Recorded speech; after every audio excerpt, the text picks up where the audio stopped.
Kasus kecelakaan lalu lintas akibat remblong kembali terjadi di Indonesia. Terbaru sebuah mobil box diduga terkendala remblong hingga menabrak sejumlah pengendara di pertigaan eksit tol Purwodadi, Pasuruan, Jawa Timur. Akibatnya 2 orang meninggal dan sejumlah korban lainnya luka berat.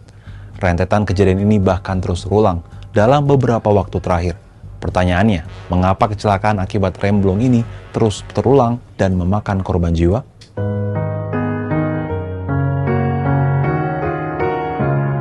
Kecelakaan maut tersebut terjadi pada Selasa 3 Juni 2025 sekitar pukul 15.45 waktu Indonesia Barat. Saat itu sebuah truk yang melintas dari arah Malang menuju Surabaya melaju kencang. Namun karena diduga rem tidak berfungsi, truk menabrak 3 mobil dan 6 motor di depannya yang tengah berhenti di depan lampu lalu lintas yang tengah menyala merah. Akibat kejadian itu 2 orang tewas dan 6 lainnya mengalami luka berat. Peristiwa serupa juga terjadi di Kabupaten Pandeglang, Banten pada Rabu dini hari.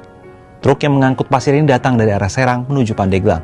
Diduga akibat remblong, truk tersebut menabrak pengendara motor dan sebuah bengkel.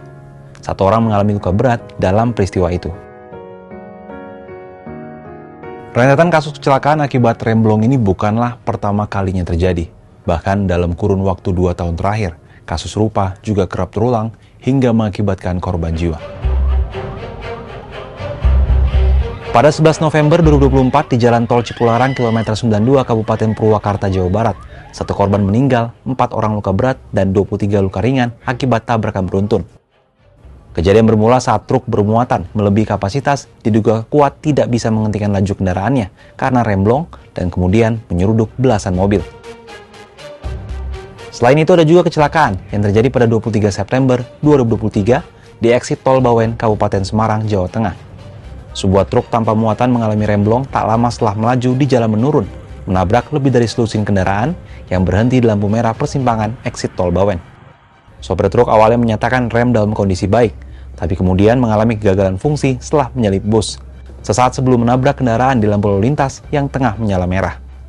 Insiden ini mengakibatkan 4 orang meninggal dan puluhan lainnya luka-luka. Kasus kecelakaan akibat remblong ini terus terulang dan bukan tidak mungkin masih akan berlanjut di masa mendatang. Lantas apa sebenarnya yang menjadi persoalan? Pengamat transportasi dari ITB, Sony Sulaksono, menilai kecelakaan akibat remblong ini sebagai muara dari buruknya tata kelola angkutan barang di Indonesia. Menurut dia, masalah ini terus berulang karena faktor pengujian kendaraan yang tidak berjalan rutin dan adanya indikasi pembiaran truk dengan angkutan yang melebihi kapasitas muatan oleh pihak berwenang. Dari kejadian ini seharusnya pihak yang bertanggung jawab tidak hanya sopir truk barang, pengusaha kendaraan dan barang, serta regulator yang tidak bekerja optimal juga perlu diproses hukum. Persoalan ini kemudian diperparah dengan maraknya praktik kendaraan barang dengan dimensi dan beban berlebih atau odol. Komite Nasional Keselamatan Transportasi atau KNKT bahkan mengindikasikan bahwa truk odol menjadi penyebab hampir separuh atau sekitar 49% dari kecelakaan yang terjadi di jalan tol. Korlantas Polri mencatat 33 kejadian kecelakaan yang melibatkan truk odol dengan 18 korban meninggal dunia. Selain itu, angkutan barang secara keseluruhan menyumbang 22.609 kasus kecelakaan pada tahun 2024. Angka ini menunjukkan bahwa odol bukan sekedar pelanggaran regulasi, melainkan pemicu utama krisis keselamatan sistemik. Kasus kecelakaan lalu lintas yang melibatkan truk odol maupun remblong ini tentu harus mendapat perhatian khusus dari pemerintah. Pasalnya data menunjukkan hal ini menjadi salah satu faktor pemicu maraknya kecelakaan di jalanan. Jangan sampai jika hal ini terus dibiarkan, korban-korban jiwa terus berjatuhan di masa mendatang.